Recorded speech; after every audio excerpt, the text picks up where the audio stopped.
Bonjour, vous êtes à Tuscany.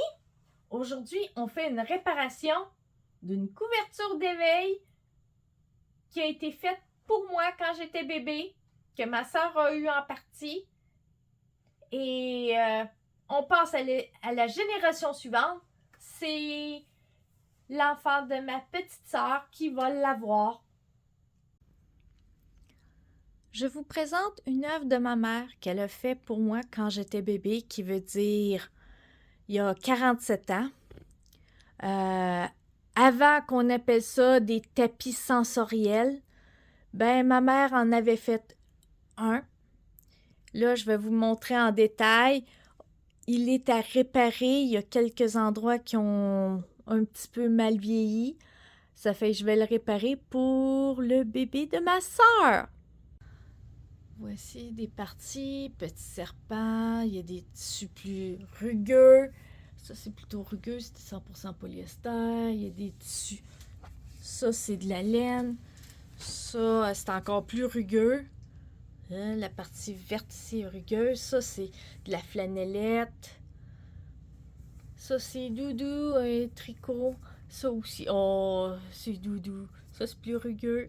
Du poilu, des petits. Il y a 3 petits canetons avec leur maman. Une carotte, regarde, il y a un peu de tout, des couleurs dans tous les sens.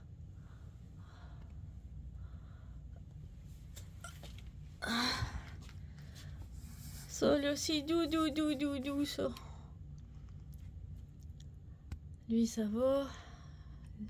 Un petit lapin. En passant, ça, j'ai une veste qui est encore vivante que ma mère s'était faite dans ce tissu. Et je sais qu'il y a une robe là-dedans. Des petits toutous. Une pomme. Un cheval. Un dinosaure. Bon, les 2 premières réparations que je vais faire, c'est lui. Je vais carrément, ce morceau-là, il est trop abîmé. Je vais le camoufler carrément avec un petit nounours que je vais trouver. Non. Ah, ici. Petit nounours ici. Je vais mettre ce petit nounours-là à la place ici. Comme ça va régler son problème à lui.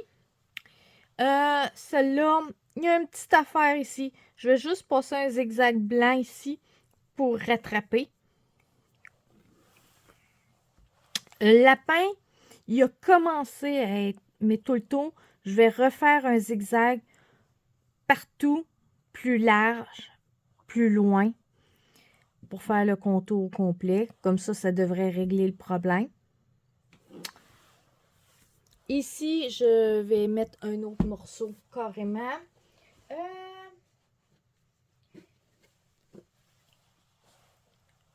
Je vais fort probablement mettre ce morceau-là, juste un carré ou une forme bizarre ici, de ce tissu-là, qui est super beau. C'était un restant de ma blouse.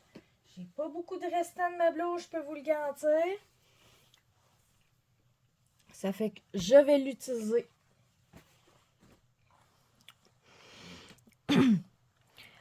Bon. Pour poser le morceau, il y a 2 techniques, surtout que c'est un peu aléatoire. Il y a plusieurs techniques, je devrais dire. Il y aurait une possibilité de mettre un double entoilage. Comme ça le fixe. Déjà la forme, tout est correct, puis tu fais un zigzag. Ma mère avait simplement, comme cette forme aléatoire et qui n'avait pas de précision, avait carrément mis zigzag direct. Moi, j'ai tendance à...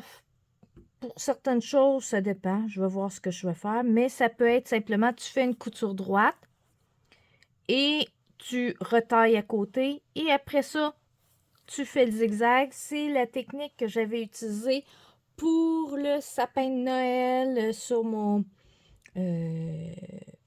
napperon.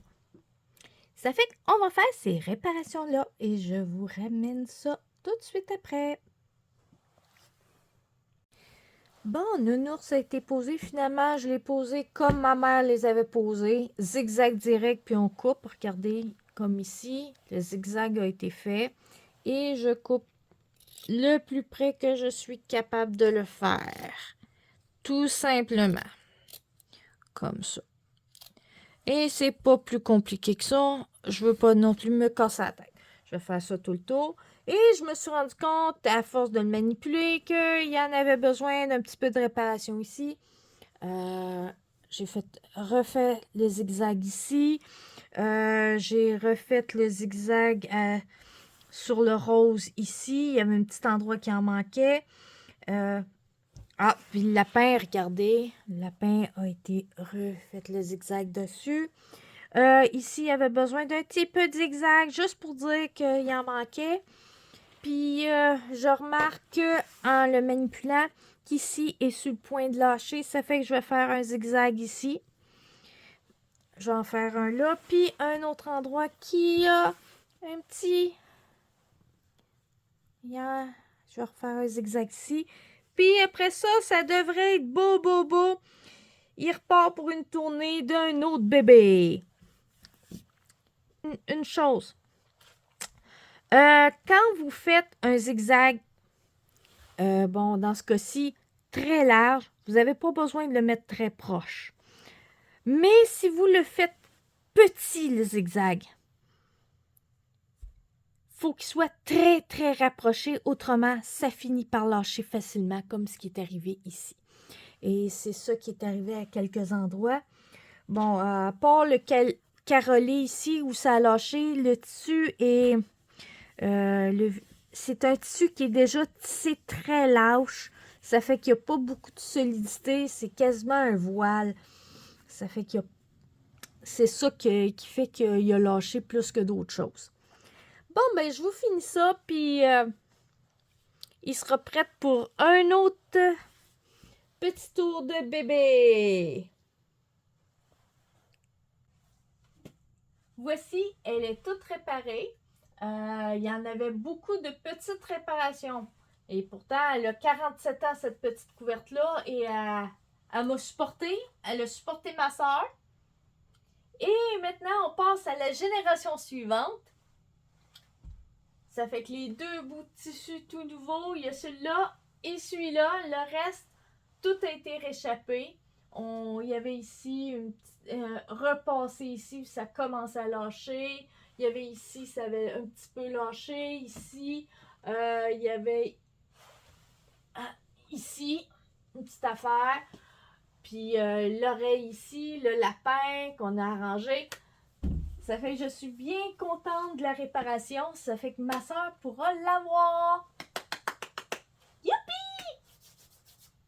Une autre génération à avoir cette belle petite couverture. Je suis tellement contente! Si vous avez aimé ma petite vidéo de réparation, mettez un pouce en l'air, abonnez-vous et si vous avez des commentaires, ben ça va me faire plaisir d'y répondre. Bye bye!